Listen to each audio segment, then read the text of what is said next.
Magandang araw po sa inyong lahat.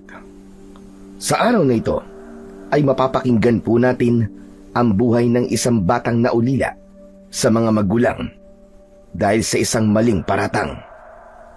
Si Bendoy ay isang 10 taong gulang na naghanap ng katarungan para sa kanyang mga magulang.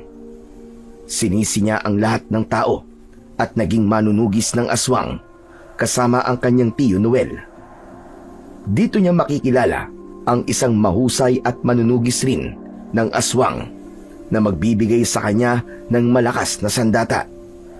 Ano ang haharaping panganib sa pagtanggap ni Bendoy sa armas? Ano ang matutuklasan niyang lihim sa pagkamatay ng kanyang mga magulang? Matalo kaya niya ang pinuno ng aswang na Tarok? Sila nga ba ang tinaguriang magtsuwing manunugis na kinatatakutan sa baryo?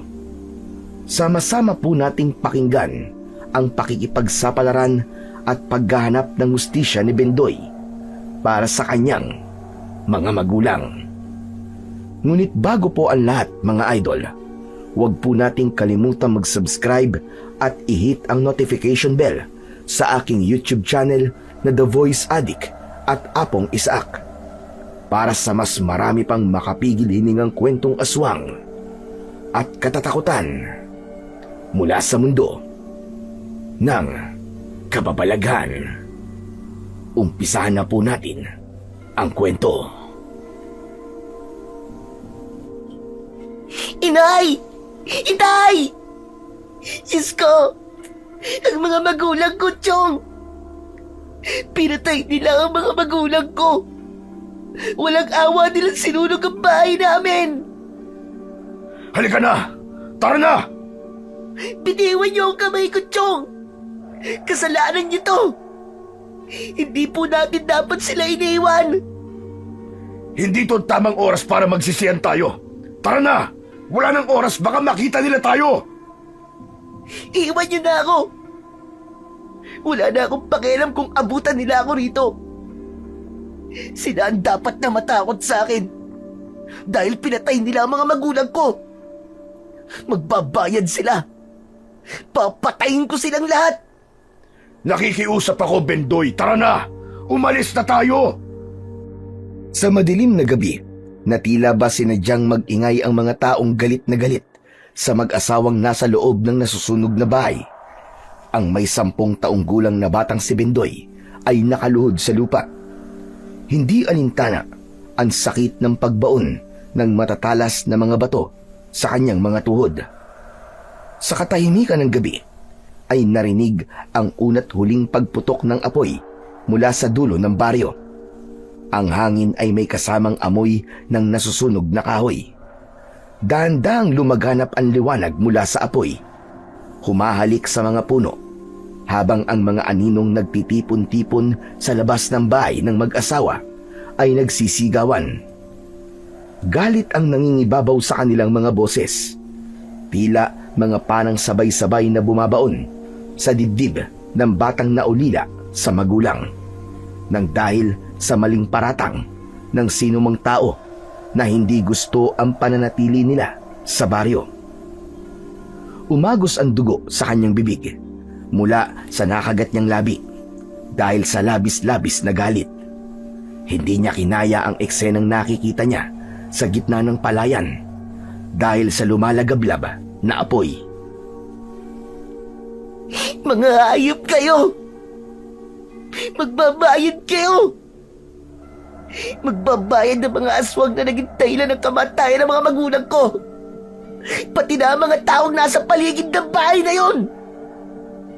Tara na, Bendoy. Kailangan na natin umalis sa lugar na to. Hinahanap na nila tayo. Papatayin tayo ng mga taong bayan. Ano ba? Hindi pinansin ni Bendoy ang malakas na pagkakahila sa kanyang damit nang may 45 taong gulang niyang tiyuhin para lang makaalis sa lugar na yon. Hindi niya inaalis ang kanyang paningin sa mga tao habang hawak ang sulo na nagsisilbing tanglaw at sandata. Sa loob ng bahay na nasusunog, walang gumagalaw. Sa bawat pintig ng apoy ay tila pako na bumara sa kanyang lalamunan. Ang puot sa kanyang dibdib ay nagtutulak sa kanya para pumatay ng mga taong naging dahilan ng kamatayan ng kanyang mga magulang. Ang bahay na minsan ay tahimik na tahanan lamang, ngayoy mistulang altar ng panibugo at tatak ng paghihiganti niya para sa lahat. Tuluyan siyang hinila ng kanyang tiyo Noel para ilayo sa masukal na kagubatang yun, kasabay ng paglingon ng mga tao sa gawi na kanilang pinagtataguan. Bilisan mo! Nariyan na sila! Nagsusumigaw ang isip ni Bendoy habang tumatakbo. Gusto na lamang niyang balikan ang mga tao at patayin ang mga ito. Wala siyang ititirang buhay. Lahat ng sumira sa kanyang masayang pamilya ay sisiguraduhin niyang magiging miserable ang mga buhay. Walang natira ni isang gamit si Bendoy, maliban sa nag-iisang pana na hawak niya. Habang ang palaso ay nasa likod niya, tinuong nila ang masukal na kagubatang walang tiyak na patutunguhan. Sama-samang taong bayan sa muling pagtugis sa magtsuwin sa pag-aakalang sila ay pamilya ng mga aswang. Walang nakakaalam na sila ay isang pamilyang manunugis ng mga kampon ng kadiliman. Sila ang lihim na nagliligtas sa mga taong inaatake ng mga nilalang na nagtatago sa dilim. At dahil sa mahirap silang kalaban, kumalat ang maling balita tungkol sa kanilang mga pagkatao. Ngayong hinahabol na sila ng taong bayan, natitiyak niyang may natutuwa sa nangyayari sa kanila at may masayang aswang dahil namatay ang kanyang mga magulang. Bilisan mo, Bendoy! Malapit na nila tayong maabutan! Hindi natin kailangan tumakbo, Tiyo Noel. Hihintayin ko sila rito. Hindi ako makakapayag na walang mananagot sa pagkamatay ng mga magulang ko. Mga hayop sila! Nasisiraan ka na ba ng ulo, ha? Marami sila at wala tayong laban sa malakas nilang puwersa, lalo na sa kanilang mga sibat. Tignan mo nga ang palaso mo. Nag-iisa na lang yan. Kaya tara na! Halika na! Bitiwan niyo ang kamay ko. Hindi na ako sasama sa inyo. Dahil kasalanan niyo kung bakit sila namatay. Paano kung magiging kasalanan, ha, Bendoy? Baka nakakalimutan mong kapatid ko ang namatay. Kaya wag kang umasta na para bang ikaw na lang ang nawalan ng pamilya dito. Kung nasaan man si Gabriel at Leda, malulungkot sila kung pati ikaw ay mapapahamak. Kaya halika na. Huwag ka na magmatigas pa dahil papatayin nila tayo dito. Dahil sa kanilang pagtatalo, ay naabutan na sila ng mga tao. Halos mapuno ng liwanag ang buong gitna ng kagubatan dahil sa mga ilaw ng sulo. Dito niya nakita ang kapitan nila mismo, ang namuno sa pagtugi sa kanila. Si Kapitan Tiago, na minsan niya nang tinulungan, ay siya pang pumatay sa kanyang mga magulang. Pinaratangan ng mga magulang niya na isang pamilya ng mga aswang na tarok.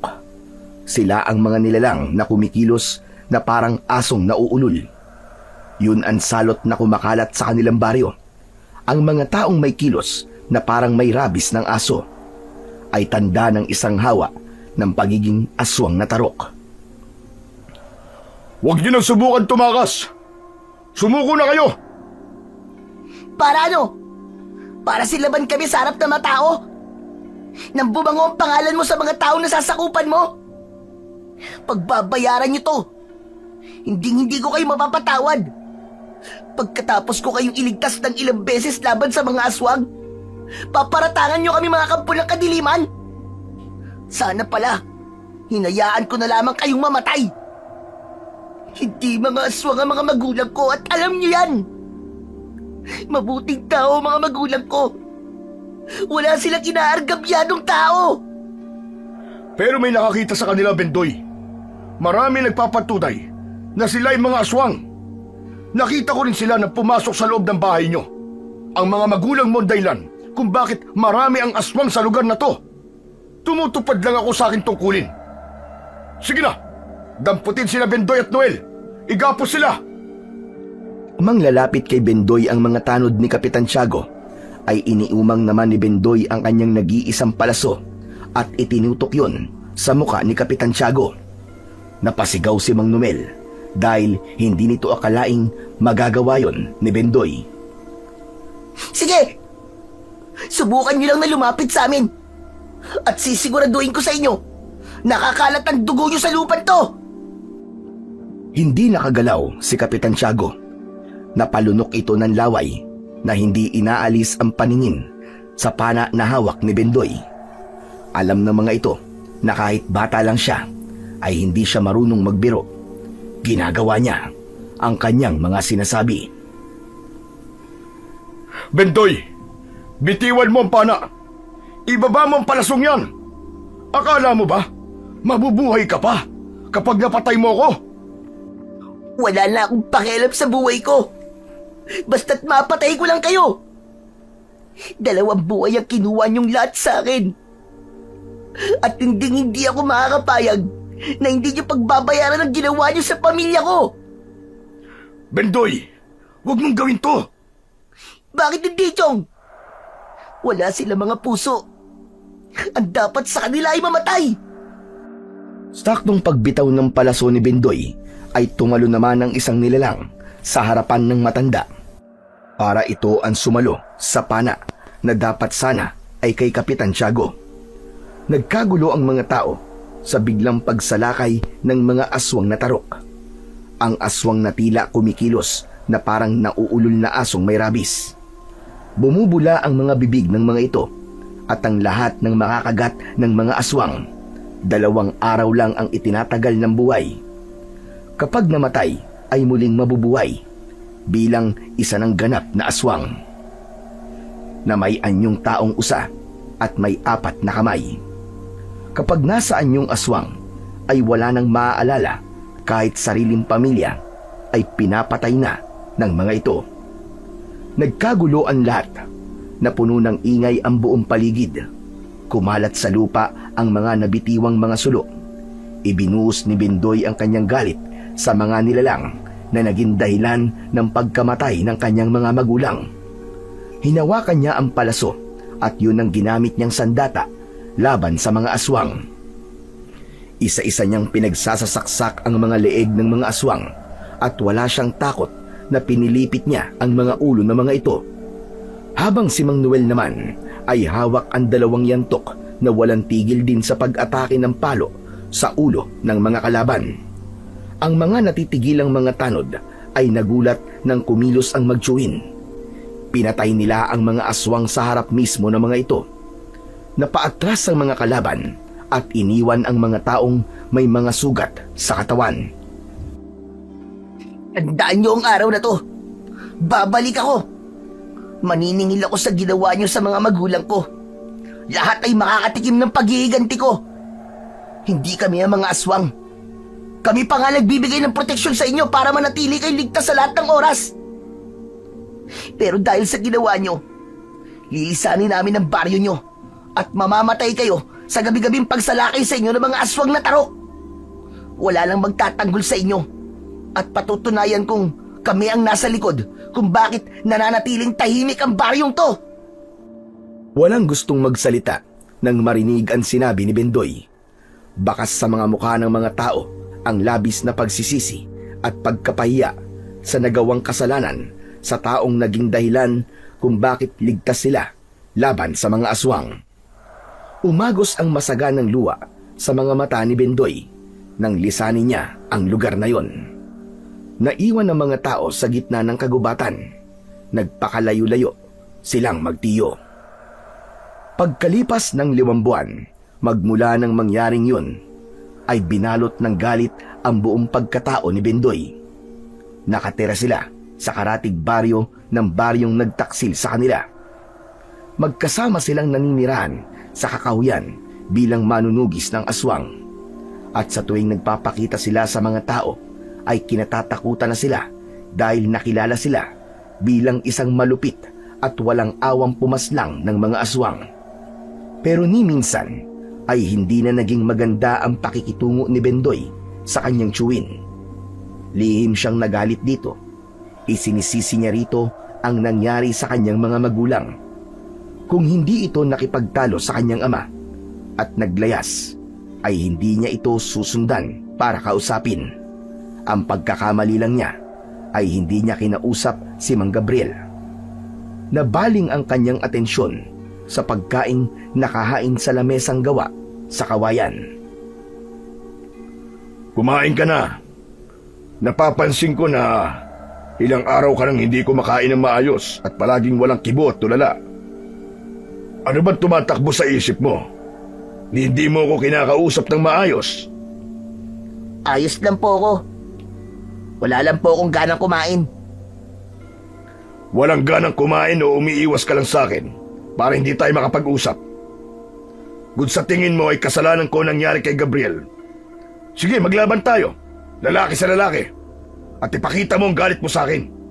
Patayin mo ko kung gusto mo.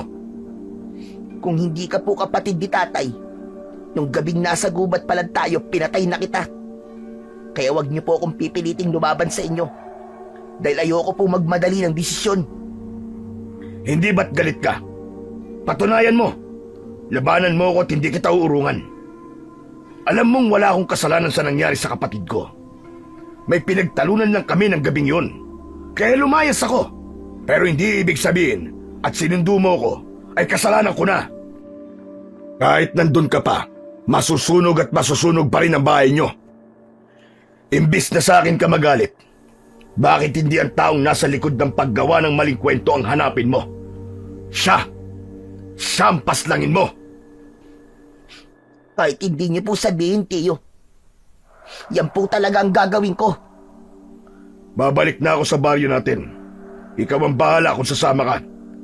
Pero naniniwala akong nandun lang ang taong nasa likod ng pagkamatay ng kapatid ko. Balita ko marami nang nagkalat na aswang na tarok sa lugar na yun. Wala po akong pakialam kung ubusin ng mga aswang na tarok ang lahat ng mga taong nakatira doon. Mabuti nga yun. Madali ko silang mapapatay. Bendoy, kung naririnig ni Leda at Gabriel ang mga sinasabi mo, malulungkot sila dahil malaki na ang ipinagbago mo.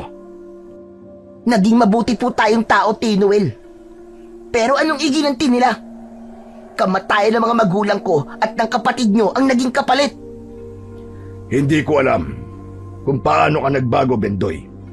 Pero ito lang ang masasabi ko sa'yo. Mali ang gumanti sa mga taong nakagawa sa'yo ng kasalanan. Chong, pwede po ba? Pabayaan nyo na lang ako. Huwag nyo na akong pinakikialaman. Hindi kita maaaring pabayaan. Lalo na at hindi ko na alam kung ano nga ba ang tumatakbo dyan sa isip mo. Ang hirap mo nang basahin.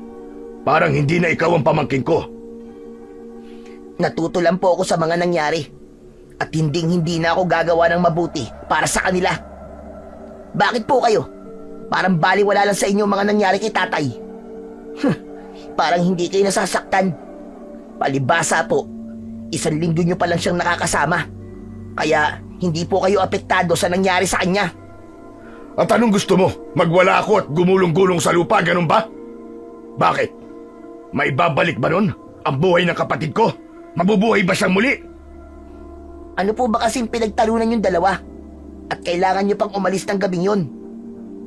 Hindi na mahalaga kung anong pinagtalunan namin. Wala na siya at wala na magbabago para malaman mo pa kung ano ang dahilan. Aalis na tayo mamayang gabi para bumalik sa baryo. Sapat na ang mga natutunan mo sa pagsasanay.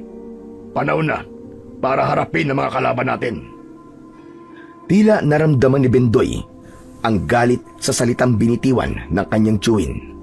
Sa isip niya ay magagawa na niyang maipaghiganti ang kanyang mga magulang sa mga aswang na naging dahilan ng pagkamatay ng mga ito. Pagsapit ng gabi ay naghanda na sila ng mga dadalhin sa paglalakad. Sa baryo ng Mapulan ay hindi nauuso ang sasakyang dimotor. Madalas na ginagamit sa kanilang lugar ay kalabaw o kabayong may kalesa. At kung minsan, kapag makakaya namang maglakad, ay nilalakad na lamang yon ng halos 2 oras para lang makarating sa karatig baryo. Talagang dadaan sa matatarik na bundok at malawak na kagubatang sagana sa mga nagtataasang puno ng kahoy. Isang pana ang dala ni Bendoy at 5 palaso sa kanyang likod na nakalagay sa paoblong na basket na gawa naman sa maliit na uway. Samantalang si Mang Noel naman ay 2 yantok at bag na naglalaman ng 2 duyan. Ang daladala, habang naglalakad dalaan sulo na gawa sa kawayan, ay tahimik silang nagmasid sa paligid ng kagubatan. Mabisang panakot ang malakas na ilaw sa mga aswang na magtatangkang lumapit sa kanila. Dahil ang mga aswang na nakakalaban nila ay takot sa liwanag na nanggagaling sa mga sulo. Bilog na bilog din ng buwan, kaya't nakatulong ang liwanag nun upang tanglawan ang kanilang dinadaanan. Saglit na napatigil sa paglalakad si Bendoy dahil nararamdaman niyang parang may mga nilalang na nakapaligid sa kanilang kinaroroonan. Nagsipagtaasan ang mga balahibo niya sa katawan at naging alerto sa bawat galaw ng mga halaman. Chong, hindi po maganda ang kutob ko sa lugar na to. Lalo natin bilisan maglakad. Tara na. Hindi po, Chong. Nararamdaman ko pong napapalibutan na po nila tayo. Papatayin ko po muna ang ilaw. Ipapakita ko sa kanila na hindi ako natatakot sa kanila. Tigilan mo na nga muna ang kayabangan mong bata ka. Hindi sa lahat ng oras, tapang ang paiiralin mo. Kailangan mo pa rin ng diskarte. Paano pala kung marami sila? Pagkatapos 5 lang ang bala ng palaso mo. Tara na, huwag mo na silang labanan. Hindi niyo po ako mapipigilan, Chong. Dahil nababanggit pa lang ang kanilang mga pangalan, ay gusto ko na silang patayin. Papatayin ko ang lahat ng mga aswang na tarok at wala akong ititira ni isa sa kanila. Hindi na napigilan pa ni Mang Noel ang pagpatay sindi ng sulo ni Bendoy. At doon nga ay tumambad sa kanilang paningin ang 2 pares ng mga mata na nagbabagang kumukurap mula sa madilim na bahagi ng kakawyan. Inihanda ni Bendoy ang dala niyang pana sa kabinalahan yun ng palaso. Itinutok niya yun sa 2 pares ng mga matang hindi umaalis sa unahan ng kanilang kinatatayuan. Bigla niyang binitiwan ng tali ng kanyang pana. Bumaon yun sa katawan ng nilalang na nagtatago sa makapal na halaman. Bumagsak ito sa lupa. Kitang-kita niya kagad ang malausang sungay ng aswang. Sapat na para masabing yun na nga ang mga aswang na tarok. Kasabay ng pagbagsak ng halimaw, ang sabay-sabay rin na pag-atake ng iba pang mga aswang na naroon sa bahaging yun. Lahat ay lumantad sa liwanag ng buwan habang habol ang mga hininga dahil sa galit. Kalahating tao at kalahating usa ang nasa kanilang harapan. Mahahaba ang mga pangil sa bibig at ang malasangan nitong dila ay nakadagdag sa mabangis nitong mga anyo. Ganon din ang 4 nitong mga kamay at ang paa na parang sa usa. Nakatayo ang mga ito at mapupula ang mga mata. Tila nakaharap sila sa demonyo dahil sa sungay nitong mataas at mabukang sanga. Napaatras si Bendoy, samantalang si Mang Noel naman ay inihanda ang gamit sa pakikipaglaban sa mga aswang. Sinasabi ko na sa'yo na hindi ka dapat naging maraas sa mga kilos mo. Nakita mo na ang ginawa mo, Bendoy. Hindi ako natatakot sa kanila, Chong. Kaya tayo babalik sa baryo ay para tugisin ang mga aswang na tarok, di ba? Napagandaan ko na po to. At kahit isang hamak lang po akong bata, ay lalabanan ko sila. Kahit buhay ko pa ang maging kapalit. Sa likod mo, Bendoy! Hindi na nga nakapalag ang kalabang umatake sa kanyang likod nang salubungin niya ang aswang na tarok ng gamit niyang pana. Tinamaan ito sa leeg at nagpasirko-sirko siyang lumapit sa bumagsak na aswang sa lupa. Binunot niya ang nakabaon na palaso sa leeg nito at muling ibinala sa kanyang pana. Kailangan niyang maging mabilis upang hindi maubos ang kanyang palaso. Sabay asinta naman niya sa ibang aswang na tarok na sumugod sa kanya. Habang si Mang Noel ay patuloy na iniiwasan ang mga aswang. Para itong naduwag sa mga kalaban, isang malakas na paghila sa tali ang ginawa niya at pinuntirya niya sa dibdib ang kalaban. Bumaon ang kanyang palaso. Akma na sanang lalapitan niya ito, ay bigla naman niyang naramdaman ang pananakit ng kanyang sikmura. Bumalandra siya sa puno dahil sa malakas na kamaong tumama sa kanyang tiyan. Tumayo ka, Bendoy! Yan ang nga ba ang sinasabi ko eh! Pinilit na tumayo ni Bendoy at muling binalahan ng palaso ang kanyang pana. Isang marahas na pagbitaw ang ginawa niya at ang aswang na tarok na sumuntok sa kanyang sikmura ang agad niyang pinatamaan sa noo ng kanyang palaso. Bumagsak ito sa lupa at mabilis niya yung nilapitan para bunutin uli ang palaso. Kaya lang ay muli siyang tinamaan sa dibdib ng isa pang taong usa na humuhuni ng nakakakilabot na tunog na masakit sa tenga. Para magtawag pa ito ng mga kasamahan. Bumagsak siyang pasadsad sa lupa at naitukod niya ang kanyang pana. Sa kamalas-malasan ay nasira yon at nabitiwan niya. Nagkaroon siya ng gasgas sa hita na mas lalong nagpalabas sa galit niya. Hindi niya pinansin ang sugat at ang nasirang pana niya. Sa halip, kumuha siya ng 2 palaso at pinutol ang tangkay nun. Inipit niya yon sa 2 niyang kamay at yun ang gagamitin niyang sandata laban sa mga aswang.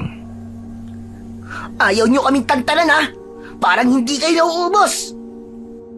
Si Bendoy ang unang lumapit at sumugod sa mga aswang. Nakipaglaban siya habang si Mang Noel ay tila paatras ang pag-atake at hindi niya yun matanggap.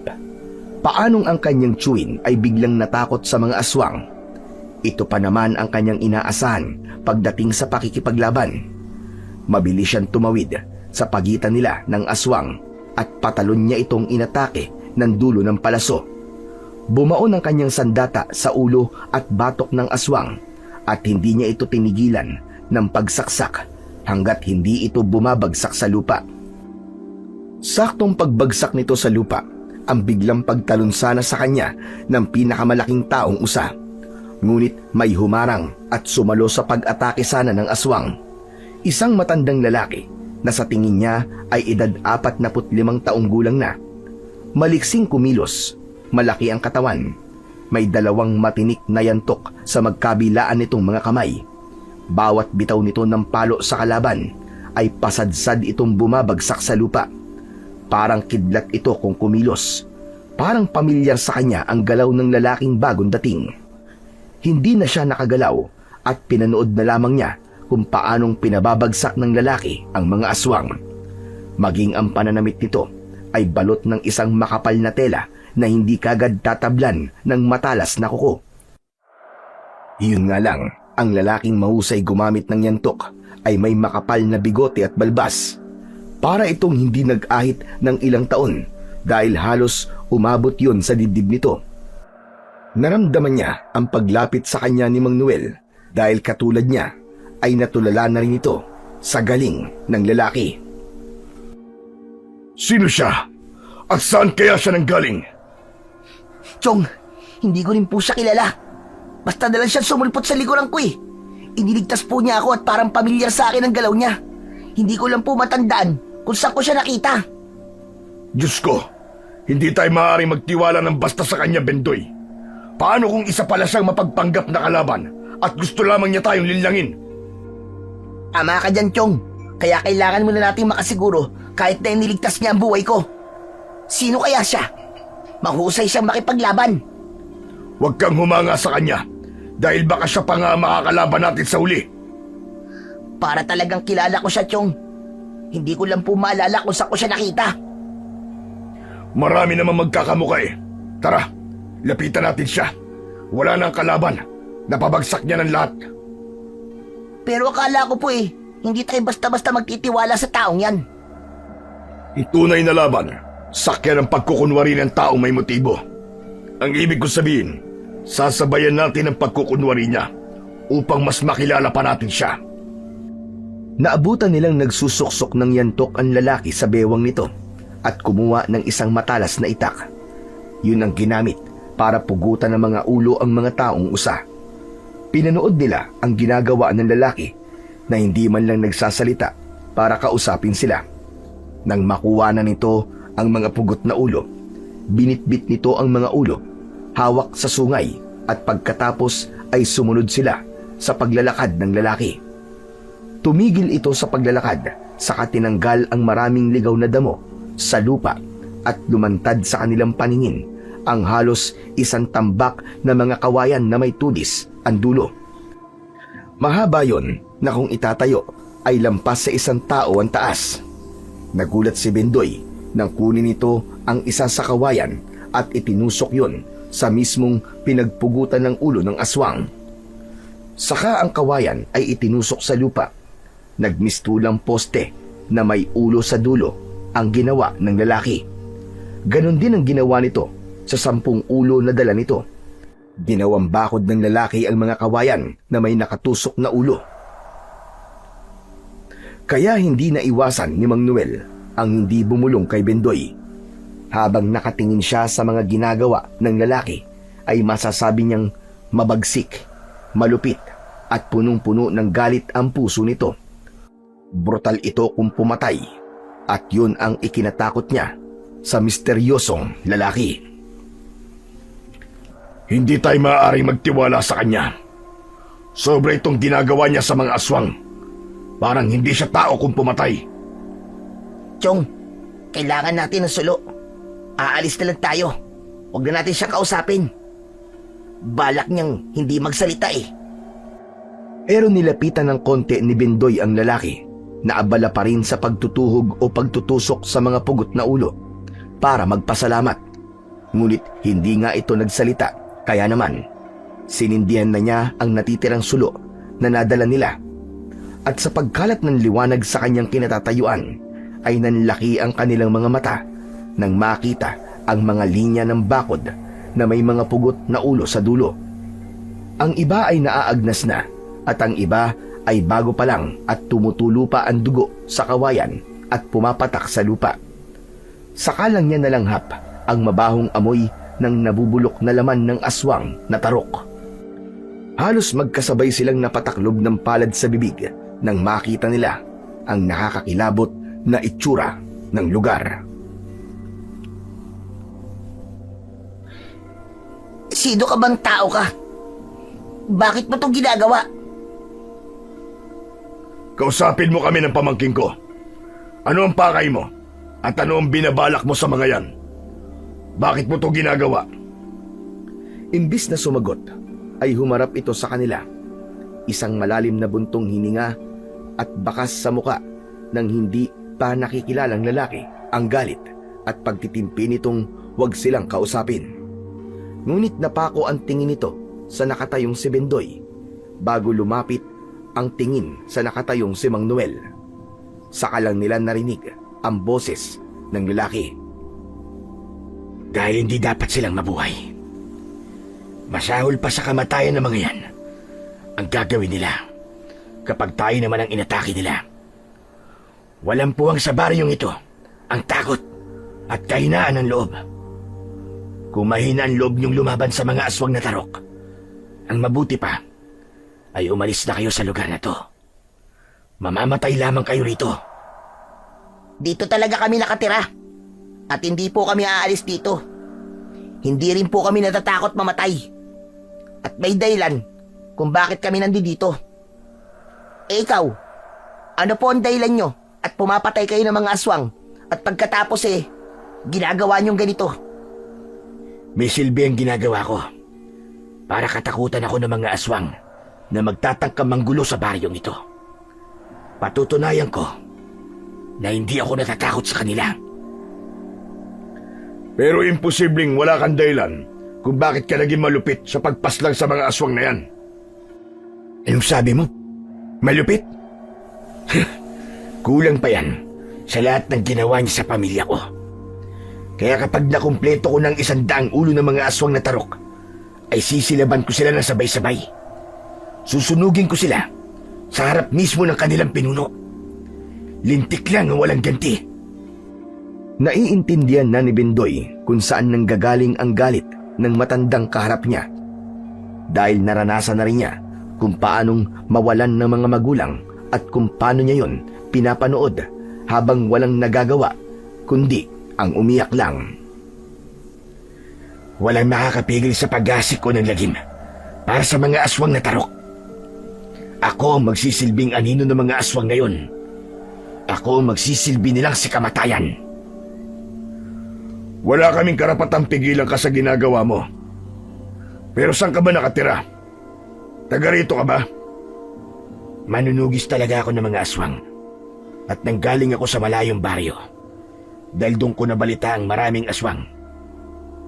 Iniwan ko ang pamilya ko. Subalit nang balikan ko na sila, wala na ang lahat ng meron ako.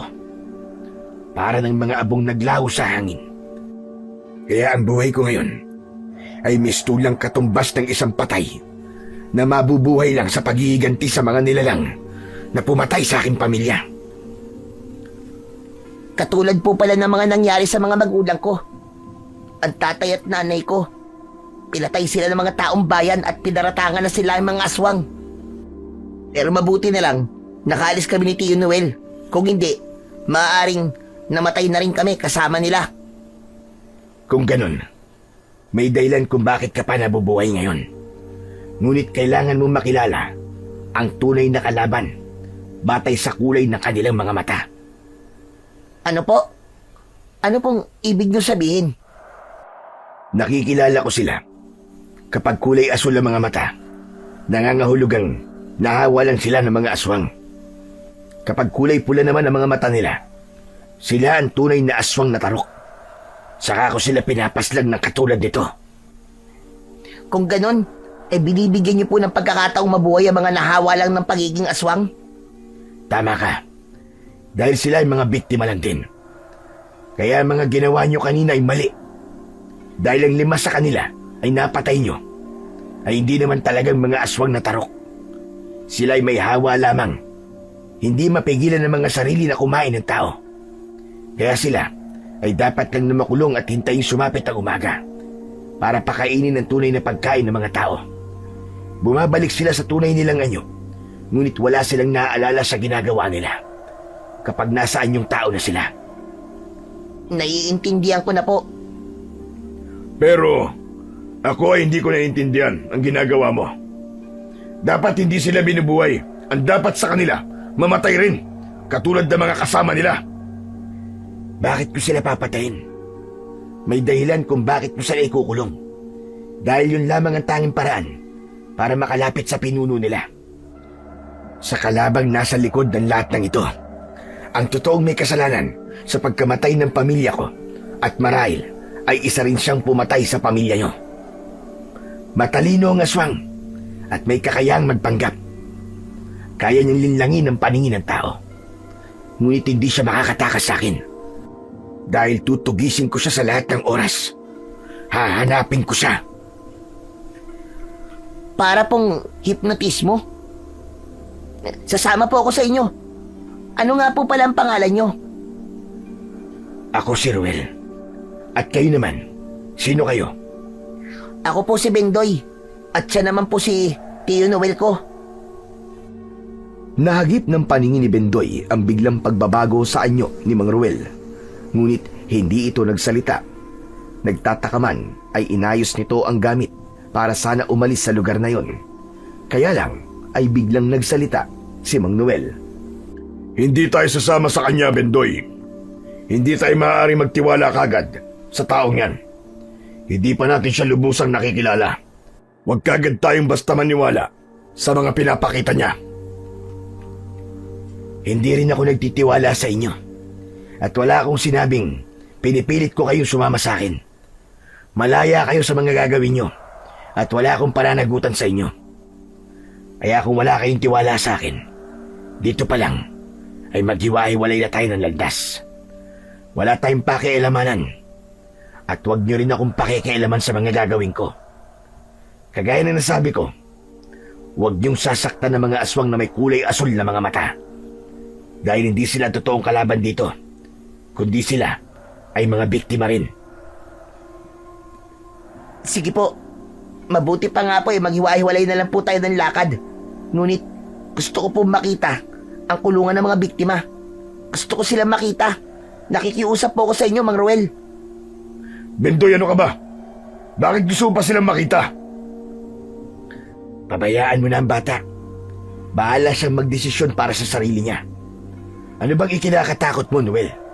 Hindi ba't narito kayo para lumaban sa mga aswang na tarok? Wala akong pipiliin sa kanila. Biktima man o aswang na tarok, kailangan nilang mamatay. Kaya wala nang dahilan para makita pa ng pamangking ko mga itsura nila. Chong, kailangan. Dahil gusto ko po makatulong sa kanila. Gusto ko po malaman kung anong klase silang mga aswang kapag nahahawa lang sila. Tara na, umalis na tayo. Tutal meron akong mga sandata sa kuweba sa tirahan ko. Magagamit mo yun, Bendoy. Nakita kong nasira na ang pana mo kanina. Wala na ngang nagawa ang magtsuwin, kundi ang sumunod sa lalaki. Patuloy ito sa paghampas sa mga nagtataasang talayb para bigyan daan sila papunta sa sinasabi nitong tirahan. Pagkalipas ng ilang minutong paglalakad, ay narating nila ang bukana ng isang kuweba. Maraming sulo ang nakapalibot sa lugar na yon, kaya nagmistula yung umaapoy sa labas. Naramdaman ni Bendoy ang pagpigil ng kanyang tsuwin sa kanyang kamay. Halata ang panginginig sa kamay nito, kaya't pansamantala silang tumigil sa paglalakad. Wala talaga akong tiwala sa kanya, Bendoy. Tara na, umalis na tayo. Makinig ka sa akin. Paano pala kung palabas niya lang ang lahat ng ito para mahuli niya tayo? Hindi ako makapaniwalang tutulungan tayo ng isang lalaki na hindi naman natin nakikilala. Baka siya pa nga ang pinuno ng mga aswang. Mas maganda nga po na siya ang pinuno ng mga aswang na tarok, Tiyo. Hindi na po tayo mahihirapang hanapin siya. Pero Bendoy, mahirap kapag nakulong tayo sa loob. Ayokong sumugal dahil mahirap magsisi sa uli. Mas magsisisi po ako sa uli kapag wala po akong ginawa para makita kung ano po nasa loob ng kuweba. Saka, magaan po ang loob ko sa kanya, Chong. Dahil tama po ang katwiran ni Mang Ruel. Bigyan po natin sila ng pagkakataong mabuhay ulit ang mga aswang na may asul na mata. Sige, dito na lang ako sa labas. Ayokong dalawa tayong papasok sa loob ng yungib na yan. Para kung hindi ka lumalabas sa loob ng ilang minuto, ay makakagawa ako ng paraan para mailigtas ka. Hindi na nga napilit ni Bendoy ang kanyang tiyo Noel para pumasok sa kuweba. Nauna nang pumasok sa loob si Mang Ruel. Mabilis siyang sumunod sa lalaki. Pagpasok niya ay sumalubong na sa kanya ang mabahong amoy ng loob ng kuweba. Pati na ang malakas na ingay ng mga nilalang na nakakulong sa loob. Nagsipagtaasan ang mga balahibo niya sa katawan at patuloy na naglakad papasok sa pinakaloob ng kuweba. Tumambad sa kanyang paningin ang 6 na kulungang kwadrado na gawa naman sa mga bilog na kahoy. Nagkagulo ang mga aswang na tarok nang makita siya na nakatayo sa tabi ni Mang Ruel. Nakatingin din ito sa mga umaangil na mga nilalang. Habang nakahalukip-kip ang mga braso, wala siyang nararamdamang panganib kay Mang Ruel. Hindi niya alam kung bakit palagay ang loob niya sa lalaki. Marami sa kanila ang mga nadadamay dahil sa patuloy na pagdami ng mga aswang na tarok. Hanggang ngayon, ay hindi pa rin ako nakakahanap ng gamot na magtatanggal sa kanilang mga hawa. Ngunit naniniwala akong ang dugo lamang ng pinuno ang makakatanggal sa kanilang pagiging aswang. Paano niyo po nasisigurong ang dugo lamang ng pinuno nila ang makakatanggal po sa kanilang pagiging aswang? Dahil sa kanya nagsimula ang lahat ng ito. Paano po makikilala kung ang pinuno po nila ang makakalaban natin? Yun na nga ang mahirap, Bendoy. Higit na mas malakas ang aswang na tarok, lalo na kapag marami na siyang nahawa. Kakaiba siya sa lahat dahil kaya niyang magpalit ng anyo anumang oras niyang gugustuhin. Sa madaling salita, kaya niyang magpalit ng anyo kahit tirik ang araw at kaya niya ring pigilan ang pagiging aswang niya kahit oras ng pagpapalit ng anyo niya. Kakaiba nga po ang mga mata nila, Mang Ruel. Tama ka. At isa sa mga yan ay ang mismong kapitan ng baryong ito. Wala lang natira sa kanila. Wala na halos mga taong nananatiling hindi aswang. Masyado nang maraming nabibiktima ng malarabis na pagkahawa ng pagiging aswang nila. At dahil sa pinaiinom kong mga likido ng katas ng sambong, kaya nananatili silang mga buhay at nakakalampas na sa oras at araw ng kanilang kamatayan. Sa makatuwid, isang sangkap na lang ang kakailanganin ko para tuluyang mailigtas silang lahat. Ang ibang mga tao ay nagtatago na rin sa mga kuweba dahil ang mga aswang na tarok ay takot sa kulob na lugar. Kaya kung maririnig mo, malalakas ang kanilang mga pag-angil. Paraan ko naman yun para manghina sila at hindi sila makatakas sa kulungan. Hindi naman nila ikamamatay ang takot. Binabawasan lamang ang lakas nila. Matagal na pinagmasdan ni Bendoy ang mga aswang na tarok habang nakakulong ang mga ito. Hindi siya interesadong makita kung sino roon ang kapitan na nanguna sa pagsunog sa kanilang bahay dahil hindi pa rin niya makalimutan ang eksenang yon kung paanong gumuho ang buhay niya habang nilulusaw ng apoy ang tahanang kinalakihan niya. Maya-maya pa ay umalis sa tabi niya si Mang Ruel at lumapit ito sa isang lamesa na gawa sa malapad na bato. Nakita niyang may pahabang kulay itim na tela ang kinuha nito at iniabot yon sa kanya. Gamitin mo. Makakatulong ito sa iyo para mabawasan ang kalaban natin. Tandaan mo, iwasan mong makagat ka ng mga aswang. At kung makagat ka man, kailangan mahugasan kagad ng malinis na tubig ang sugat at lagyan mo kagad ng tambal. May kasamang pantambal ang liantok na yan. Sana'y makatulong sa'yo. Marami pong salamat sa pagkakaligtas niyo po sa buhay ko, Mang Ruel. Sana nga po ay bukal po sa puso niyo ang pagtulong sa akin at sa mga aswang na naging biktima ng mga aswang na tarok. Nakahanda na po akong patayin ang pinuno nila. Nang mahawakan na ni Bendoy ang yantok, ay napansin niyang pamilyar din sa kanya ang sandata. Para bang matagal niya nang nahawakan yun.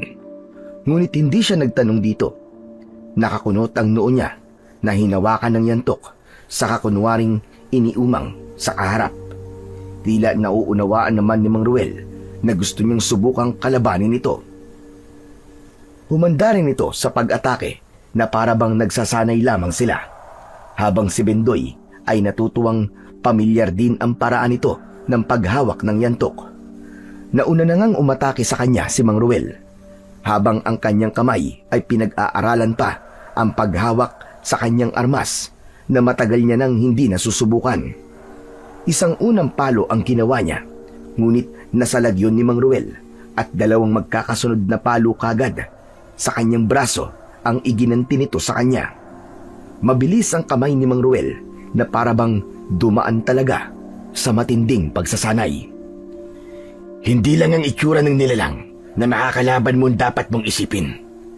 Kailangan mo ng tamang pagkakataon sa pag-atake at paggamit ng panlilinlang na akbang.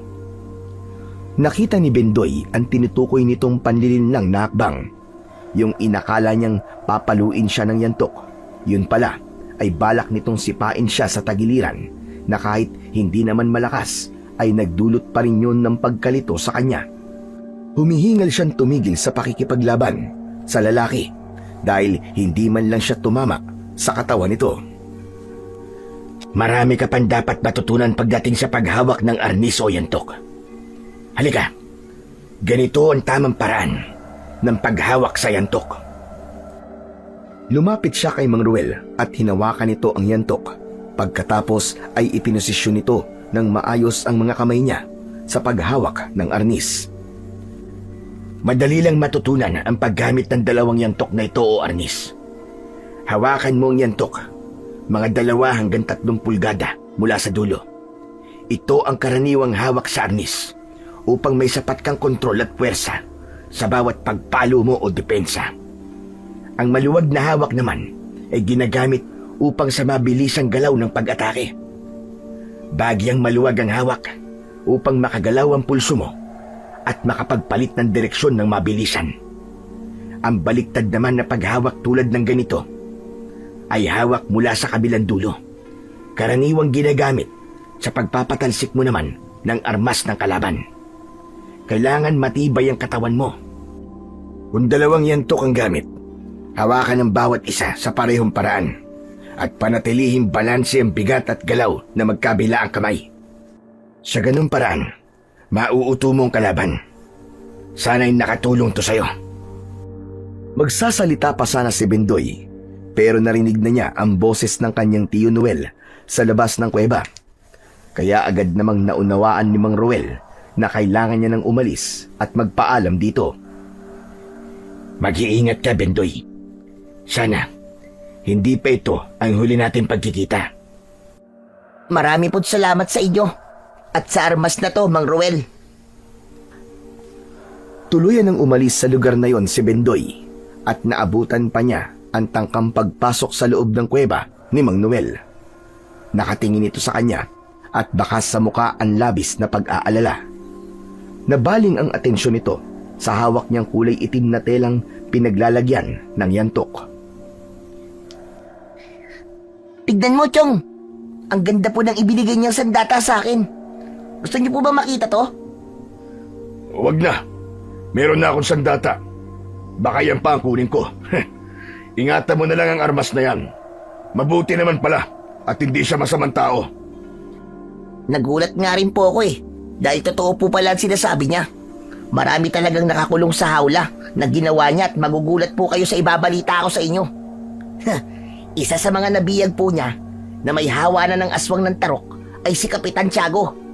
Umaangil po siya na parang nauulol na aso at talagang hindi po nila ako nakikilala. Desidido po si Mang Roel na tulungan ng mga biyag para bumalik sila sa dati nilang anyo. Nasabi ba sa'yo kung paano niya raw gagawin yun? Ang dugulan daw po ng pinuno ang tanging makapagbibigay po ng lunas sa mga biyag. Tutulong po ako sa kanya para maibalik na po sila sa normal nilang buhay. Ganun ba? Para yatang nawala ang galit mo sa mga taong yun ah. Nakakatuwa naman ang katapangan ni Roel. Handang harapin ang pinuno ng mga aswang na tarok. Paano raw niya lalabanan ng pinunong hindi pa niya nakikita? Ang sabi niya po ay magaling daw pong magkunwari ang aswang. Kaya nahihirapan daw po siyang hanapin ng pinuno. Kung siya nga nabiyasa na sa pakikipaglaban, ay nahihirapan pa sa paghanap ng pinuno. Tayo pa kaya? Ang mahalaga po ay may makakatulong na po sa atin para mahanap ang pinuno nila. Ano na pong gagawin natin ngayon, Chong? Sana po tayo pupunta nito. Maghahanap tayo ng pansamantalang bahay na matutuluyan. Halika na. Bilisan na nating umalis dito. Malapit nang lumiwanag ang paligid. Muli nilang ipinagpatuloy ang kanilang paglalakad hanggang sa pagsapit nila sa gitna ng kagubatan kung saan ay madalas nilang pagtambayan noon nang sila ay nangangaso pa sa kakahuyan. Natatandaan pa niya ang unang pagdating ng kanyang tiyuhin sa bahay nila. Talagang masayang-masaya ang kanyang ama nang makita si Mang Noel. Lalo pa at binigyan ng kanyang tiyuhin ng alak si Mang Gabriel. Natatandaan din niya noong 4 na taong gulang pa lamang siya nang una siyang turuang gumamit ng arnis ng kanyang tiyo Noel. Talagang nahirapan siya nung unang pagsasanay nila dahil sa oras na natatalo siya, kailangan niyang magbuhat ng tubig hanggang sa mapuno niya ang banga. Kaya ang paghawak ng arnis ay parang ibinalik siya sa kanyang nakaraan. Nahinto ang pag-iisip ni Bendoy sa kanyang nakaraan nang tumigil sila sa paglalakad. Inilinga niya ang kanyang paningin sa paligid kung saan ang mga huni lang ng kuliglig ang naririnig niyang ingay sa gubat. Pakiramdam ko, may nilalang na sumusunod sa atin, Bendoy. Sige lang po. Sumunod lang sila. Dahil hindi sila sasantuin ng armas ko. Parang naaamoy nila sa katawan natin ang dugo ng mga aswang na napatay natin. Sandali. Sa bahaging yun ng kakahuyan, parang may nakita akong isang nilalang na nagtatago sa likod ng puno. Akma na sanang lalapitan nilang dalawa ang nilalang na itinuturo ni Mang Noel nang bigla silang naunahan ng mga nilalang na nagtatago sa likod ng mga puno. Normal silang mga tao na may dalang mga sibat. Patuloy na humahakbang ang mga ito papalapit sa kanilang kinaroroonan habang nakatutok ang sibat sa kanilang muka. Tila kinikilala sila ng mga ito. Ganon din ang ginawang pagsusuri ng magtiyuhin sa mga kalalakian na may malalaking pangangatawan. bigla sila nitong inatake ng hampas gamit ang sibat. Kaya naman, hindi pa man natatanggal ni Bendoy ang nakabalot na tela sa kanyang sandata, ay naisalag niya na yon sa armas ng kalaban. Saka itinulak ang mga ito papalayo sa kanilang kinatatayuan, habang si Mang Noel naman ay hindi na nagpaawat, nakipaglaban na ito sa mga tao. Iyan po! Huminahon kayo! Hindi po kami mga kalaban! Naparito po kami para tugisin ang mga aswang na tarok! Huwag kang makipag-usap sa kanila, Bendoy. Hindi nila tayo bubuhayin. Mga kalaban sila. Hindi nila nauunawaan ang mga sinasabi natin. Kung hindi ako nagkakamali, taga-ibang tribo sila. Sa patuloy na pakikipag-usap ni Mang Noel kay Bendoy, ay panay din ang pakikipaglaban nito sa mga lalaki. Si Bendoy naman, na bagamat wala naman siyang balak na manakit ng mga hindi nila kalaban, ay itinaas na lamang niya sa ere ang hawak na yantok. Pinukpok niya ang kanyang arnis na 2 beses at ang ingay na nilikha nito ang nagpatigil sa mga tao. Dati niya nang natutunan ang bagay na yon sa kanyang tiyuhin. Tanging silang 2 lang ang nakakaalam sa ganong pagpapakita ng pakikipag-usap sa mga taong nakatira sa ibang tribo. Tumigil po kayo! Hindi po kami ang kalaban nyo rito. Aswang na tarok lang po ang hinahanap namin. Pakawalan na po nyo kami at hindi po namin kayo sasaktan. Tila naintindihan ng mga tao ang ibig sabihin ni Bendoy. Maya-maya pa ay lumapit na ang pinakapinuno ng tribo at sumenyas ito ng paghingi ng pasensya sa nagawa sa kanila. Matagal na raw ang mga ito sa bundok na yon dahil natatakot ang mga ito sa pagsalakay ng mga aswang na tarok. Tinanong nito kung paano niya natutunan ang ganong senyas ng kanilang tribo. Kay Tiyo Noel ko po natutunan. Oo, matagal akong tumira sa mga tribo na malapit sa gitnang silangan ng Cordillera. Kaya huwag kayong mag-alala. Malapit na kayong makabalik sa mga tribo nyo. Dahil nandito na kami. Kami ang tutugi sa mga aswang. Nagpalakpakan ng mga tao bilang pagpapakita ng pagsuporta sa kanilang gagawin. Maya-maya pa ay nagpaalam na ang mga ito at umalis na sa kanilang harapan. Sila naman ay nagpatuloy na sa paglalakad. Biglang sumariwa ang sakit sa dibdib ni Bendoy nang mapadaan sila sa dati nilang bahay. Kaya naman, sinubukan nilang bisitahin ang dating bahay na nasunog. Tanging iisang poste na lang ng haligi ang nakatayo. Ang abo sa lupa ay tinabunan ng mga maraming damo. Naluluwang napatingin si Bendoy sa lugar kung saan madalas naman silang magsanay ng kanyang amang si Mang Gabriel sa paggamit ng pana. Habang sa kabilang gilid naman ng balkonahe ay ang alaala ng pagsasanay naman nila ni Mang Noel.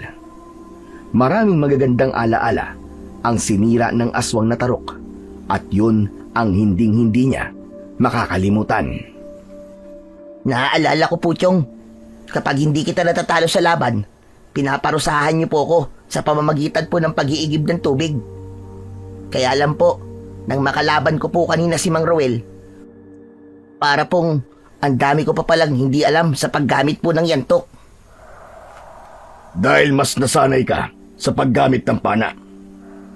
Kung nabubuhay lang po sana si tatay, marahil hindi ko po kailangan gumamit ng yantok para lang makipaglaban sa mga aswang. Hindi pa rin mangyayaring hindi ka makikipaglaban sa aswang, Bendoy. Dahil nasa dugo na natin ang pagiging manunugis na mga aswang. Hindi po kaya pinatay sila tatay at nanay ay dahil isa sila sa pinakamagaling na manunugis na mga aswang at naging sagabal sila sa pinuno ng mga aswang na tarok. Kaya po sila pinapatay. Maaaring gano'n na nga, Bendoy. Pero wag na wag ka pa rin magtitiwala sa taong yon. Hindi pa rin ako naniniwalang mabuti siyang tao. Hindi na sumagot si Bendoy sa sinabing yun ni Mang Noel. Pagkatapos ay muli silang naglakad papalayo sa lugar na yon at tinahak ang daan papunta sa baryo na madalas din nilang puntahan noon. Kaya lang ay nagulat sila sa kanilang nadatnan. Ang mga bahay ay mga animong nilamon ng kalawang at alikabok. Ang bubong ay butas-butas, dingding na tinuklap ng hangin at ulan. Sa bawat kanto, may mga halamang gubat na unti-unting sumakop na sa mga bakuran at daan. Ang dating mataong lugar, ngayon ay isa na lamang maliit na baryo na walang tao. Bakas ang pagsalakay ng mga aswang dahil sa mga nagkalat na gamit sa lupa. Tahimik, walang ingay, kundi ang huni ng hangin at mga ibon na uwak. Ang poso sa gitna ng baryo'y tuyo na at sa paligid nito, mga upuang kahoy na bumagsak at nasira. Hanggang dito pala ay nakarating na ang pamiminsala ng mga aswang. Hahanap tayo na maaari natin pansamantalang matutuluyan. Lalo pa at ilang oras pa ang ating hihintayin para sumikat ang araw. Sige po, Chong. Dun po, sa bahagi ng kubo na malapit sa malaking puno ng nara. Pwede na po yun para sa atin. Mabilis na nilapitan ng magtsuwin ang nakita nilang bahay at kagad na naghanap ng lumang gasera na magsisilbing ilaw nila sa loob. Makapal ang alikabok sa sahig na gawa sa kawayan. Pagkatapos ay inilapag ni Bendoy ang hawak niyang yantok sa ibabaw ng lamesa na may nakatiwangwang na 2 platong plastik. Nilinisan niya ang kanilang mahihigaan, samantalang si Mang Noel naman ay nagpaalam sa kanya. Bendoy, lalabas na muna ako saglit. Kailangan kong maglibot-libot sa paligid ng bahay para masigurado ang kaligtasan natin. Sige po, Chong. Huwag na lamang po kayong lalayo.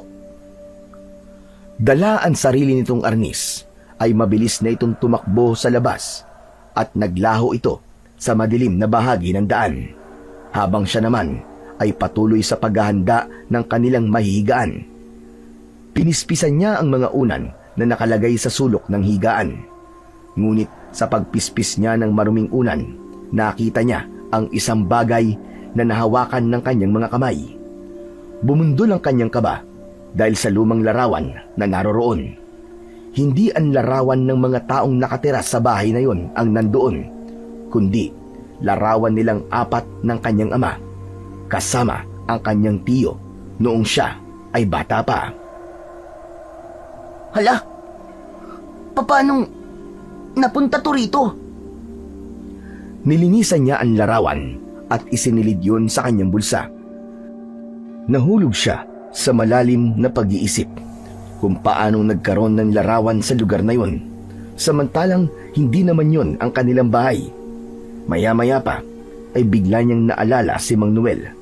Naisip niya dito itanong ang tungkol sa larawan. Lumabas siya ng kubo at inilinga ang kanyang paningin. Kaya lang, nagulat siya sa biglang pagsasalita ng aswang na tarok sa madilim na bahagi ng kakawyan, sa likod mismo ng bahay na kanilang tinutuluyan. Kailangan mong mamatay. Mabuti na lang at nakabalik ka na sa baryong ito. Hindi ako makakapayag na may mabuhay pa sa lahi ng mga manunugis. Sino ka? Ikaw ba nagpapatay sa mga magulang ko? Marahil, ikaw ang pinuno ng mga aswang na tarok. Nasaan ang tiyo Noel ko? Ilabas mo siya! Hindi mo na siya makikita dahil dito pa lang ay papatayin na kita. Ngayon ko masusubukan ang galing mo, bata! Hayop ka! Anong ginawa mo sa tiyo ko? Tuluyan ng nalantad sa liwanag ng bilog na buwan ang anyo ng pinuno ng mga aswang na nagtatago sa kakawyan. Ang malausan nitong ulo ay muka ng tao, ngunit kulubot ang balat. Ang kalahating katawan nito ay sa tao na balot naman ng kulay itim na balahibo sa katawan. Ang malausa rin nitong sungay na may matutulis na dulo na tila talim ng kutsilyo ay nagdulot ng kilabot sa kanya. Pati na ang malalagari nitong mga ngipin at mapupulang mga mata ay sapat ng patunay na ito nga ang pinuno ng mga aswang na tarok. Wala na ang tiyo Noel mo. Hindi na siya babalik. Biyag na namin siya. Kaya ikaw na lang. Ikaw na lang ang natitirang tao sa lugar na ito. Magiging akin din ang katawan mo at kakainin ko ang laman loob mo sa harap ng manunugis na humahabol sa akin. Kung si Mang Roel ang tinutukoy mo, kabahan ka na dahil wala siyang awa kung pumatay. At kapag nagkaharap kayo ni Mang Ruel, yun na rin ang magiging katapusan mong hayop ka. Bakit mo ipinapatay ang mga magulang ko? Sumagot ka! Imbis na sumagot, ay isang malakas na pagtawa lamang ang ginawa nito. Nakatingala sa langit na parang nagmamalaki sa harap niyang napaniwala nito ang mga tao na ang mga magulang niya, ang aswang. Hindi na napigilan pa ni Bendoy ang kanyang sarili at sa isang iglap ay sinugod niya ito gamit ang kanyang arnis. Ngunit naiwasan nito ang una niyang pag-atake at gumanti ito ng kalmot sa kanya. Muntik siyang tamaan ng kuko nito sa kanyang dibdib. Umikot siya ng mabilis at inalala ang itinuro sa kanya ni Mang Ruel. Kailangan niyang patamaan ang kahinaan ng katawan ng aswang. Isang mataas na pagtalon ang ginawa ng aswang na tarok at muntik siyang tamaan ng kamao nito sa kanyang muka. Saktong pagbagsak nito sa lupa, ang pagpalo niya kagad ng 2 beses sa dibdib nito. Nagulat ito sa nakitang lakas at bilis ni Bendoy. Maging siya ay nagulat din sa kakaibang kilos niya na parang sumasabay siya sa hangin. Tila ipo-ipong hangin na bigla na lamang lumukso sa ere si Bendoy at lumabas ang malakas na liwanag sa kanyang sandata. Malatubig ang naging itsura ng liwanag, dahilan para umatras ang aswang.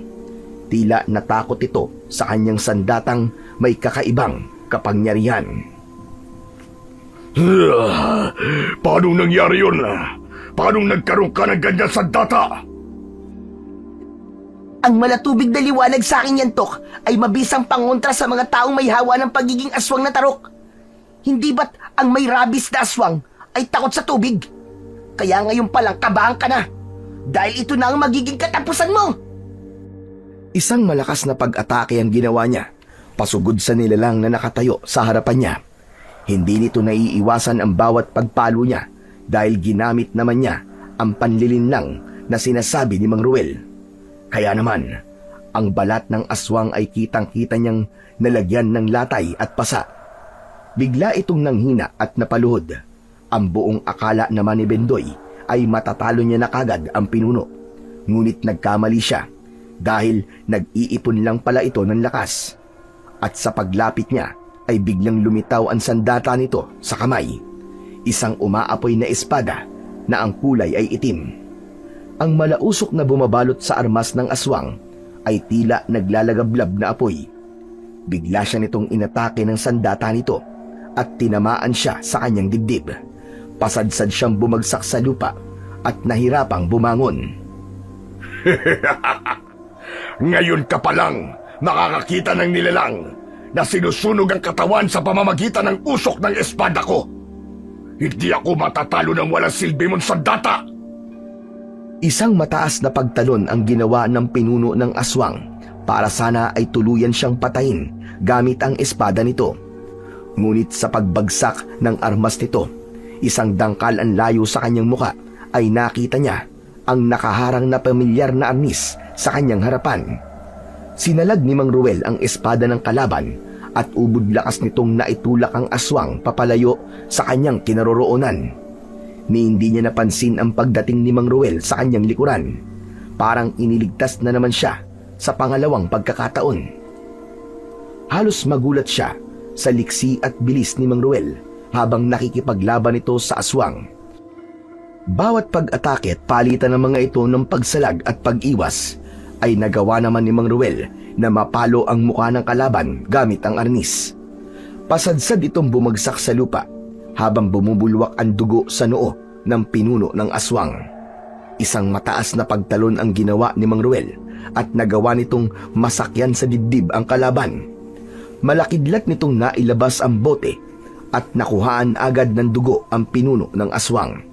Ngunit isang malakas na pagsuntok sa muka ang ginawa ng aswang na tarok kay Mang Ruel. Kaya naman, bumagsak si Mang Ruel ng pasadsad sa lupa. Nagkaroon ng pagkakataon si Bendoy na bumangon at lumaban na rin sa pinuno ng aswang. Kaya lang, muli siyang tinamaan ng suntok nito sa kanyang dibdib at bumagsak din siya sa lupa katabi ni Mang Ruel. Agad na tumakas ang pinuno ng aswang at naiwan silang nakahiga sa lupa. Mabilis na bumangon si Mang Ruel para alalayan siyang tumayo. Ayos ka lang ba? Anong masakit sa'yo? Ayos lang po ako, Mang Ruel. Biyag po nila si Tio Noel. Kailangan po natin silang tulungan. Tutulungan mo siya sa ganyang kalagayan? Ano ba nangyari? Paano nakuha ng aswang na yun ang Tio Noel mo? Ang sabi lang po niya, ay biyag na raw po niya ngayon si Tio Noel ko. Nakikiusap po ako, Mang Ruel. Tulungan niyo pong mailigtas ko ang tiyo ko. Siya na lang po natitira kong pamilya. Pero kailangan na munang gamutin ang sugat mo. Halika, sumama ka sa akin. Pupunta tayo sa kuweba. Gagamutin ko na muna ang sugat mo sa katawan. Lalo pa, at nakakuha na ako ng dugo ng pinuno ng aswang. Masusubukan ko na kung mapapagaling nga nito ang mga may hawa ng pagiging aswang. Pasensya na po. Pero kailangan ko pa pong hanapin si Tio Noel eh. Nasa panganib po siya. Hindi ako makakapayag na umabol ka na mag-isa sa pinuno ng mga aswang. Walang nagawa ang sandata mo sa kapangyarihan niya. Nararamdaman kong mahihirapan tayong labanan siya. Ang kailangan natin ngayon ay tamang pagpaplano. Pero, Mang Ruel, paano po ang tiyo ko? Walang mangyayari sa kanyang masama. Marahil ay gagamitin ng aswang na yun ng Tio Noel mo para mapatay ka. Ang hindi ko lang talaga maintindihan ay kung bakit gusto kanyang patayin. Hindi ko rin po alam, Mang Ruel. Basta po, nabanggit niya kanina na hindi raw po siya makakapayag na may natitirang lahi ng manunugi sa baryo to. Balak talaga nila akong patayin at hindi ko pa po alam kung bakit kailangan niyang gawin yun sa akin. Naguguluhan din ako. Ngunit kailangan mong mag-ingat.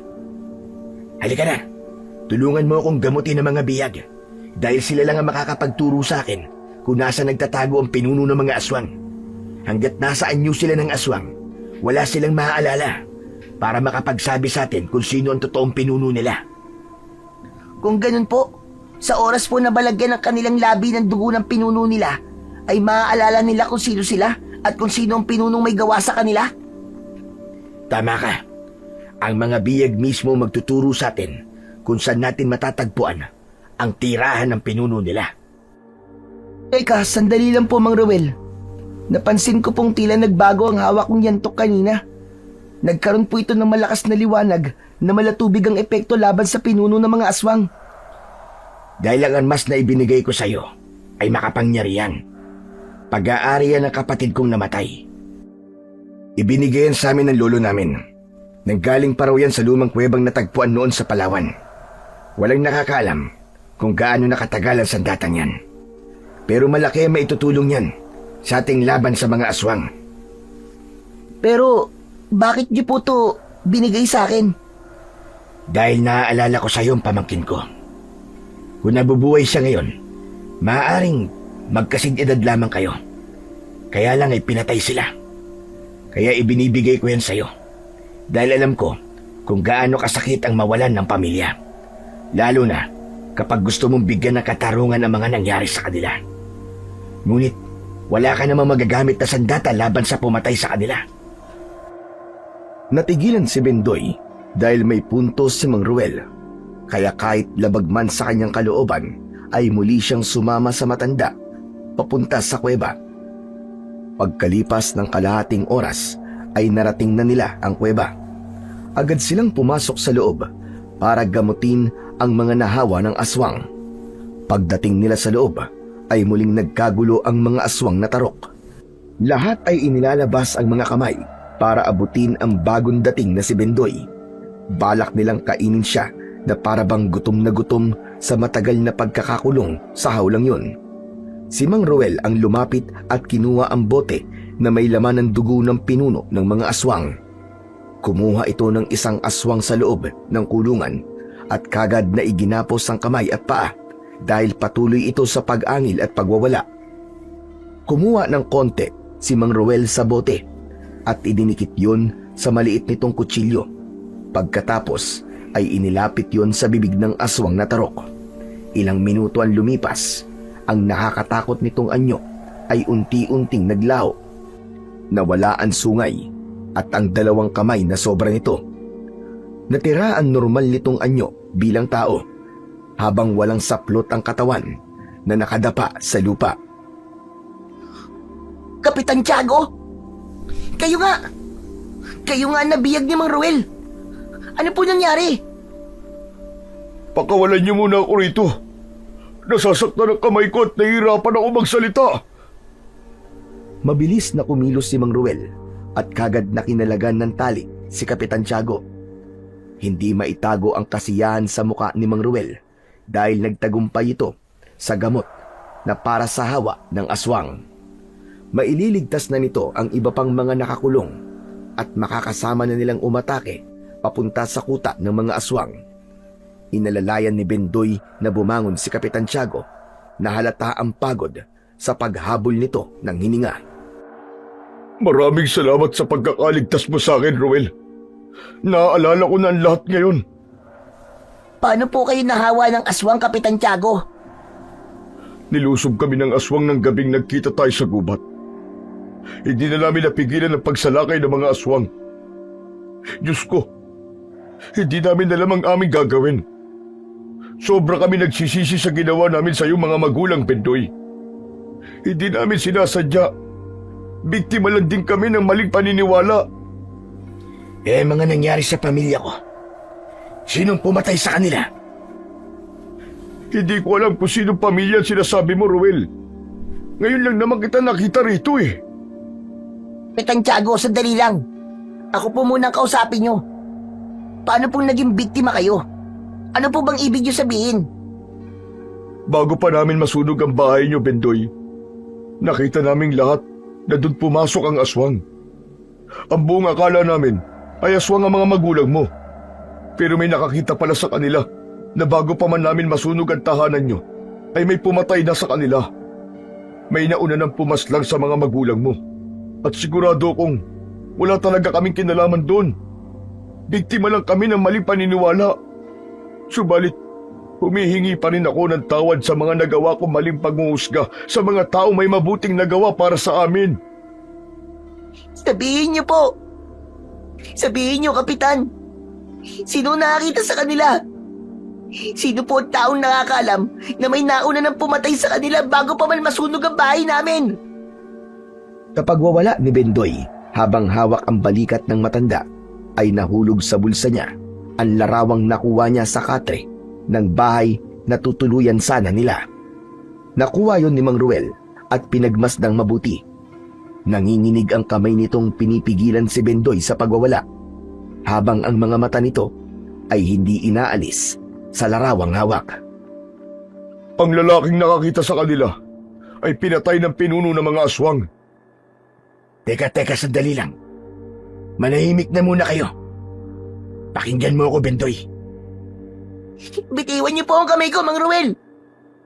Gusto ko lang makatiyak na tama ang narinig ko. May ibang pumatay sa mga magulang ko. At aswang ang may gawa nun. Makinig ka muna. Paano napunta sa'yo ang larawang ito? Itinaas ni Mang Ruel ang lumang larawan na nanggaling sa kanyang bulsa.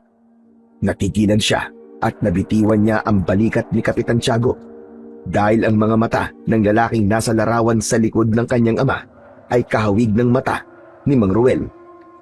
Yun ang dahilan kung bakit parang pamilyar sa kanya ang muka ng lalaki. Nakaawang ang kanyang bibig nang makitang may luwa ang mga mata ni Mang Ruel. Nakuha ko po yan sa lumang bahay sa baryo ng Manlapat. Nagtataka nga rin po ako kung paanong napunta po yan sa lugar na yon. Dahil sa akin to. Ako natulog sa bahay na tiniluyan niyo kanina ni Noel. Naiwan ko ang larawan doon. Ito ang kaisa-isang litratong alaala ko sa sinasabi kong pamilya na pinatay ng aswang at sinunog ng taong bayan. Ngayon ang tanong ko, sagutin mo. Bakit mo ito dinala? Bakit nasa bulsa mo ito? Dahil ang nasa larawan po ay ang pamilya ko. Ang mga magulang ko po na pinatay ng mga aswang. Sila ang pinag-uusapan namin ni Kapitan Tiago. Sila ba sinasabi mong pamilya mong pinatay ng aswang, Ruel? Ito ang anak nila. Siya lang ang nakaligtas dahil kasama niya si Noel sa pangangaso habang sinusugod namin ang bahay ng pamilya mo. Pero kagaya na sinabi ko, patay na sila nang dumating kami roon. Hindi ko sila basta pamilya lang. kundi kapatid ko si Gabriel. Teka, sandali lang po. Baka po nagkakamali po kayo. Kasama ko po ang kapatid ng tatay ko. Siya po si Tio Noel.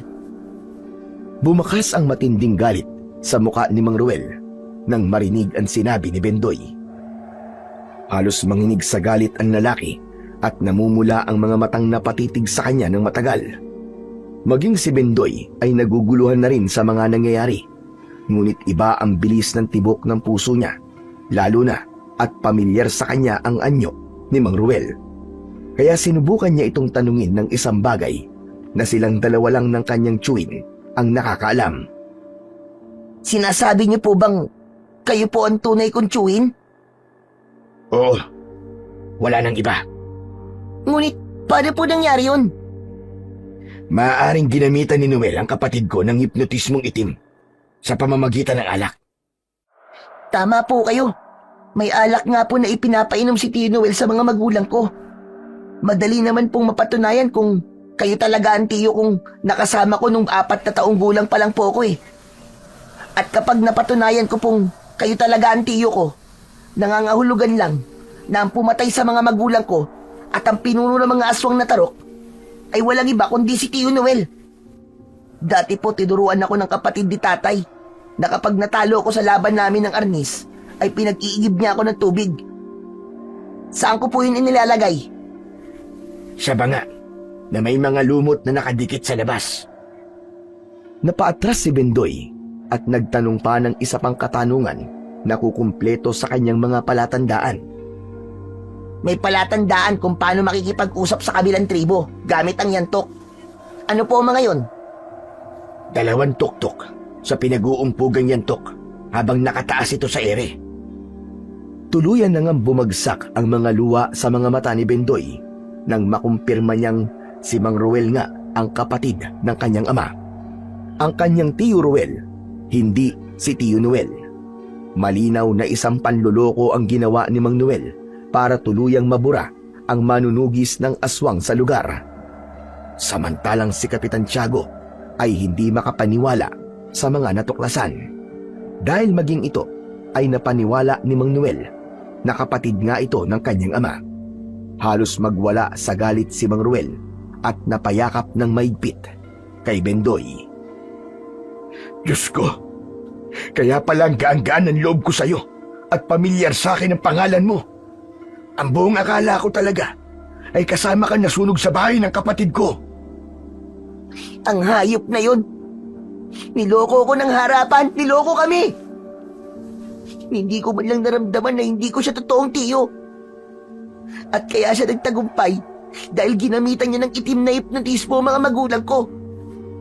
Hayop siya. Demonyo siya. Magbabayad siya. Papatayin ko siya, Tio Ruel. Huminahon ka muna, Bendoy. Ang kailangan natin gawin ngayon ay pag-isipan na mabuti kung paano siyang mapapatay. Sa oras po na makaharap ko siya, Tio Ruel, gawin niyo po ang lahat para makuha ang dugo niya.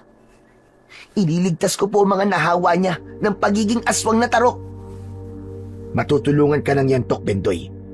Dahil sa oras na mapalabas mo ang tunay na kapangyarihan ng sandata mo, mapapatay mo na siya at mabibigyan mo ng katarungan ng pagkamatay ng mga magulang mo. Ako naman ang pupugot sa ulo niya at susunugin ko kasama ng mga alagad niyang aswang. Akma na sanang sasagot si Bendoy nang marinig niya ang boses ni Mang Noel sa labas ng yungib.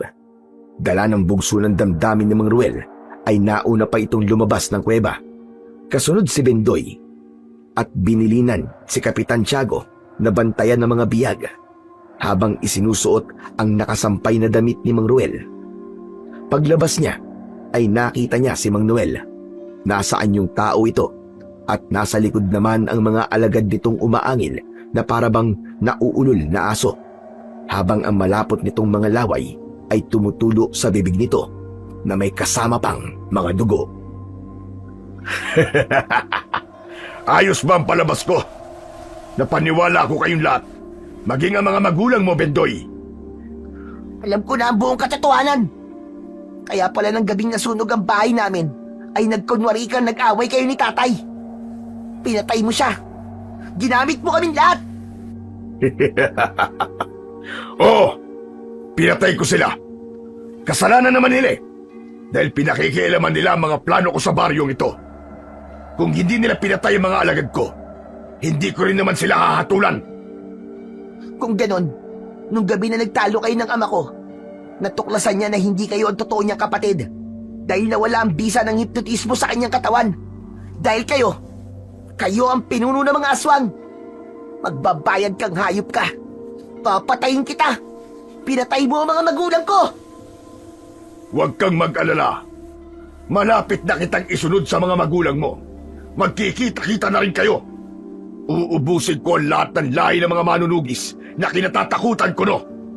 Kasama ng Tio Ruel mo. Magsasama-sama kayo sa impyerno! Nagkakamali ka. Dahil mauuna kang pumunta sa impyerno. Sisiguraduhin ko yan sa'yo. At ikaw, kayo na mga alagad mo, ang uubusin ko mga lahi. Kaya ito na ang katapusan yung lahat! Dala ng matinding galit ay buong lakas na iwinasiwas ni Bendoy ang hawak niyang dalawang arnis at nilampasan niya ang nakatayong si Mang Ruel na nakahanda na rin para umatake. Tila pinag-aaralan nito kung paanong aatakihin ang pinuno ng mga aswang. Bago pa makalapit si Bendoy sa kinatatayuan ng pinuno ng aswang, nakapagpalit na ito ng anyo sa harap mismo nila. Isang malakas na paghampas ng malausok nitong espada ang sumalubong sa papalapit na si Bendoy. Nagawa niyang maiwasan ang pagpalo nito ng espada at tinamaan naman niya ito sa dibdib. Isang pag-ikot ang ginawa niya at muli niyang inasinta ang mukha nito gamit ang yantok. Hindi ito natinag, sa halip ay muli itong umatake sa kanya gamit ang espada. Nasugatan siya sa kanyang braso at ramdam na ramdam niya ang hapdi mula sa talim nito. Habang si Mang Ruel naman ay tila saranggola na patuloy na tumatambling sa ere gamit ang yantok nito. Bawat tamaan ng matinik nitong sandata ay bumubulwak ang dugo ng mga aswang habang pinupugutan ng ulo ang lahat ng humaharang sa kanyang tsuwin. Ang ibang mga tumakas ay hindi rin nakaligtas sa malatubig na kapangyarihan ni Bendoy. Agad siyang umikot sa ere at ang liwanag ay sumaboy sa mga papatakas na aswang na tarok.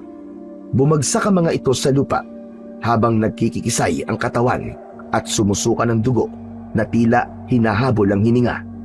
Bumubula ang mga bibig na parang umaakyat ang malatubig na epekto nito sa ulo, kasabay ng pagtirik ng mga mata ng mga aswang.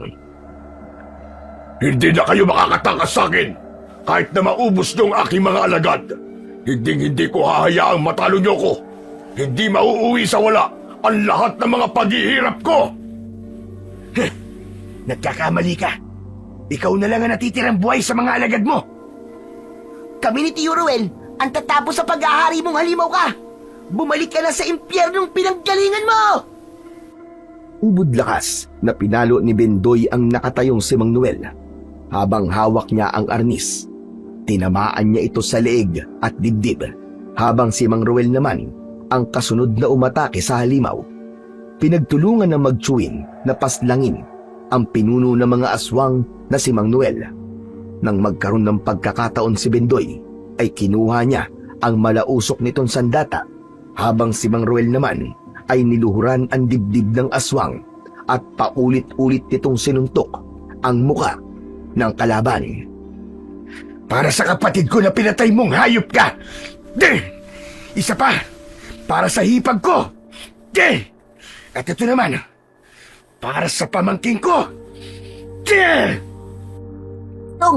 Chong, tama na po! Kailangan pa natin ng dugo niya para sa mga biyag! Kaya naman, mabilis na hinila ni Mang Ruel ang pinuno ng mga aswang papasok sa kuweba. Sa pintuan pa lang ng kuweba ay hinahabol na ni Mang Noel ang sariling hininga. Kontra sa kanila ang mga kulob na lugar. Kaya naman, tuluyan na itong nagpaubaya hanggang sa makapasok na sila sa loob ng yungib. Binuksan ni Kapitan Tiago ang 6 na kulungan. Punong-puno ng biyag at malalanggam ang mga itong nag-aagawan sa paglantak sa katawan ng kaawa-awang pinuno ng mga aswang. Ang mga naging biktima mo, ang hahatol sa kasalanan mong hayop ka. Sila ang magpaparusa sa'yo. Habang pinagtutulungan ng mga aswang ang katawan ni Mang Noel, tumalikod si Bendoy upang hindi niya makita kung paanong pagluray-lurayin ng mga aswang ang katawan nito. Kasabay ng pagpatak ng kanyang mga luwa sa kanyang mga mata. Masakit din sa kanya ang nangyari sa pinuno ng mga aswang na tarok. Kaya lang, yun lang ang lunas sa mga hawa ng aswang sa katawan ng naging biktima nito. Maya-maya pa, narinig nila ang bawat daing ng mga taong nakabalik na sa dating anyo bilang isang normal na mga tao. Umiiyak at nagpapasalamat sa Diyos na sila ay nakaligtas. Lahat ay humingi ng tawad kay Bendoy dahil sa pangungusga ng mga tao sa pagkatao ng kanyang mga magulang. Pinatawad niya ang lahat ng mga nagkasala sa kanya, habang si Mang Roel naman ay kasama niyang tumira sa dating bahay ng kanyang mga magulang. Muling itinayo ang nasunog na bahay sa kaparehong estilo noong kasama pa niya ang kanyang ama at ina. Pero ngayon, kasama na niya ang totoo niyang tiyuhin bilang manunugis ng mga aswang.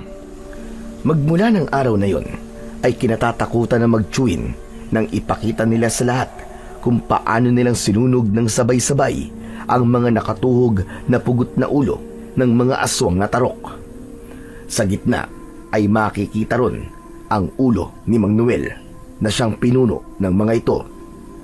Napuno ng makapal na usok ang nagsilbing libingan ng mga aswang. Kumalat ang kanilang pangalan sa buong lugar bilang isang malupit at magtsuwing kinatatakutan na manunugis sa buong baryo. Ang panghuhusga sa isang tao ay tunay na nakakasira ng buhay. Wala tayong karapatang humusga kung isa rin naman tayong makasalanan katulad ng ating hinuhusgahan.